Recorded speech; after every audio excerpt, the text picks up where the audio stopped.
ಎಲ್ಲರಿಗೂ ನಮಸ್ಕಾರ. ಶ್ರೀ ಸಾಯಿ ಸದ್ಗುರು ಯೂಟ್ಯೂಬ್ ಚಾನಲ್ಗೆ ಸ್ವಾಗತ. ಇಂದಿನ ವಿಡಿಯೋದಲ್ಲಿ ಸಮಗ್ರ ಕನ್ನಡ ಸಾಹಿತ್ಯಕ್ಕೆ ಸಂಬಂಧಪಟ್ಟಂತಹ ಪ್ರಶ್ನೋತ್ತರಗಳನ್ನು ನೋಡೋಣ. ಈ ಪ್ರಶ್ನೋತ್ತರಗಳು KS group C, FDA, STA, TET, GPSTR ಹಾಗೆ HSTR ಪರೀಕ್ಷೆಗಳಿಗೆ ಉಪಯುಕ್ತವಾಗಿರುವಂತಹ ಮಾಹಿತಿ ಅಂತಲೇ ಹೇಳ್ಬೋದು.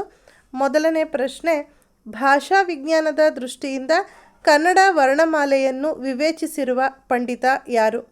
ಕೇಶಿರಾಜ, HS ಬಿಳಿಗಿರಿ, ನಾಗವರ್ಮ, ಭಟ್ಟಾಕಳಂಕ. ಸರಿಯಾದಂತಹ ಉತ್ತರ ಆಪ್ಷನ್ ಎ, ಕೇಶಿರಾಜ. ಪಂಥ ಗೆದ್ದವಳು ಜನಪದ ಕಥೆಯಲ್ಲಿ ಪ್ರಮುಖ ಪಾತ್ರ ವಹಿಸುವ ವಸ್ತು ಯಾವುದು? ಖಡ್ಗ, ಉಂಗುರ, ಓಲೆ, ವೀಣೆ. ಸರಿಯಾದಂತಹ ಉತ್ತರ ಆಪ್ಷನ್ ಬಿ, ಉಂಗುರ. ಸಂಸ್ಕೃತ ಪದವನ್ನು ಬಳಸದೆ ಕೇವಲ ಕನ್ನಡ ಪದಗಳನ್ನು ಬಳಸಿ ಬರೆದ ಕಾವ್ಯ ಯಾವುದು?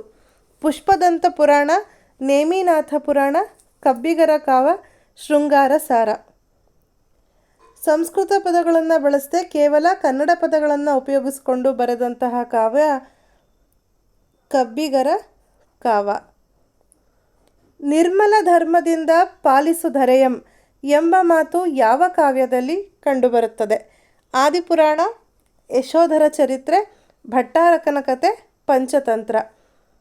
ಸರಿಯಾದಂತಹ ಉತ್ತರ ಆಪ್ಷನ್ ಬಿ, ಯಶೋಧರ ಚರಿತ್ರೆ.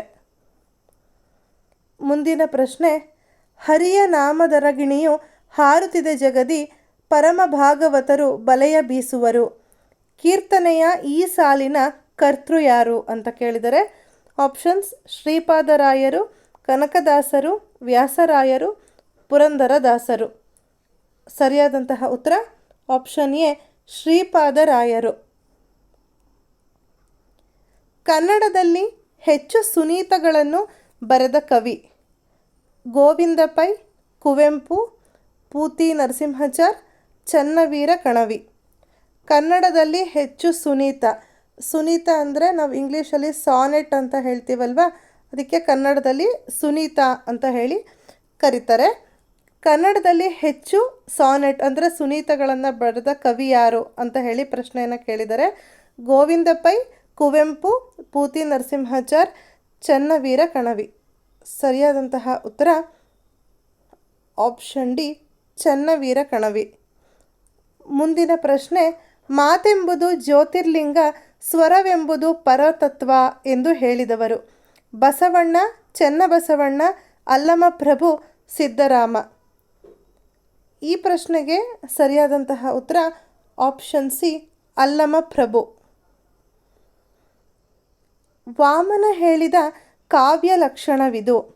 ರೀತಿರತ್ನ ಕಾವ್ಯಸ್ಯ ಶಬ್ದಾರ್ಥೌ ಸಹಿತೌ ಕಾವ್ಯಂ, ಕಾವ್ಯಗ್ರಾಹ್ಯ ಮಲಾಂಕರಾತ್ ಸೌಂದರ್ಯ ಮಲಂಕಾರ. ಇದರಲ್ಲಿ ವಾಮನ ಹೇಳಿದ ಕಾವ್ಯ ಲಕ್ಷಣ ಯಾವುದು ಅಂತ ಹೇಳಿ ಪ್ರಶ್ನೆಯನ್ನು ಕೇಳಿದರೆ ಸರಿಯಾದಂತಹ ಉತ್ತರ ಆಪ್ಷನ್ ಎ, ರೀತಿರತ್ನ ಕಾವ್ಯಸ್ಯ. ಮುಂದಿನ ಪ್ರಶ್ನೆ, ಲಲಿತಗಣದಲ್ಲಿರುವ ಮಾತ್ರೆಗಳ ಸಂಖ್ಯೆ? 3 ಮಾತ್ರೆ, 4 ಮಾತ್ರೆ, 5 ಮಾತ್ರೆ, 8 ಮಾತ್ರೆ. ಸರಿಯಾದಂತಹ ಉತ್ತರ ಆಪ್ಷನ್ ಸಿ, 5 ಮಾತ್ರೆ. ಮುಂದಿನ ಪ್ರಶ್ನೆ ಹಾಗೂ ಈ ಸೆಷನ್ನ ಕಡೆ ಪ್ರಶ್ನೆ, ಕೆಲವೊಮ್ಮೆ ಸ್ವರಕ್ಕೆ ಸ್ವರ ಪರವಾದರೂ ಸಂಧಿ ಆಗದಿರುವುದಕ್ಕೆ ಏನೆನ್ನುತ್ತೇವೆ? ದ್ವಿರುಕ್ತಿ, ದ್ವಂದ್ವ, ಪ್ರಕೃತಿ ಭಾವ, ಸ್ವಭಾವ. ಸರಿಯಾದಂತಹ ಉತ್ತರ ಆಪ್ಷನ್ ಸಿ, ಪ್ರಕೃತಿ ಭಾವ. ಈ ಪ್ರಶ್ನೆನ ನಾನು ಕಮ್ಯುನಿಟಿ ಬಾಕ್ಸಲ್ಲಿ ಪೋಸ್ಟ್ ಮಾಡಿದ್ದೆ. ತುಂಬ ಜನ ಇದಕ್ಕೆ ಉತ್ತರಗಳನ್ನು ಕೊಟ್ಟಿದ್ದೀರಾ. ಇಂದಿನ 10 ಪ್ರಶ್ನೆಗಳು ಕೂಡ ಉಪಯುಕ್ತ ಆಗಿದೆ ಅಂತ ಭಾವಿಸ್ತಾ ಇಂದಿನ ವಿಡಿಯೋನ ಮುಗಿಸ್ತಾ ಇದ್ದೀನಿ. ಮುಂದಿನ ವಿಡಿಯೋದಲ್ಲಿ ಇನ್ನಷ್ಟು ಮಾಹಿತಿಗಳೊಂದಿಗೆ ಸಿಗೋಣ. ಧನ್ಯವಾದಗಳು.